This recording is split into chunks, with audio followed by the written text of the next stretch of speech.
E kam shumë vështirë sepse më kanë mbytur borxhet. Borxhlit më vinë ke dera. Derën si hap dot, s'kam që t'i jap.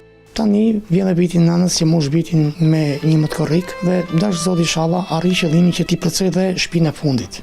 Unë marr kem për arsye të shtyllës korrizore skolioz lumbare, edhe ato lekë që unë marr nuk më dalin. Dal punoj që merrem varrës që pasuri varret që më marrin telefon. Përveç asaj pune shkoj dal edhe me muzikë në qendër që bëj serenat për të mbajtur shpirtin gjallë.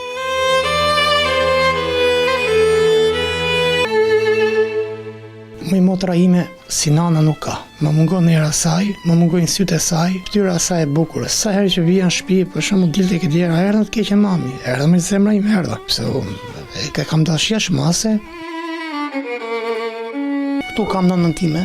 Nana prapë që unë pak të nuk mund të rri dot pa e parë një herë ta shoh. Prapë nana ime këtu që flas me nanën çdo darkë.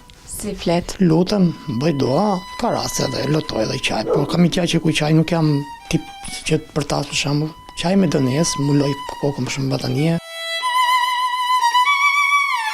Kujt ja ke marrë këto borxhe? Cila ka qenë arsyeja që je zhytur në borxhe? Shkaku i borxheve, problemi dhe sëmundja nënës. Nga që vonte nga sëmundja e rënd, jam detyruar që të marr në farmaci, tek njerëzit, tek dyqanet, borxh. Kam marrë dhe këtë tjera të lek në dorë për të mbajtur nënën time gjallë, si djalë, por nuk munda dot.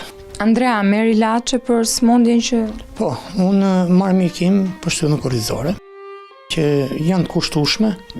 Injeksionet i bëj vetë, me shirin i bëj vetë. Nuk shkoj në urgjencë ku kam siklet, ku kam hall. Se kam prik të shkoj. Sepse të thotë ky njeri pa njeri thotë i fusim gjelpan të shkoj. Jo.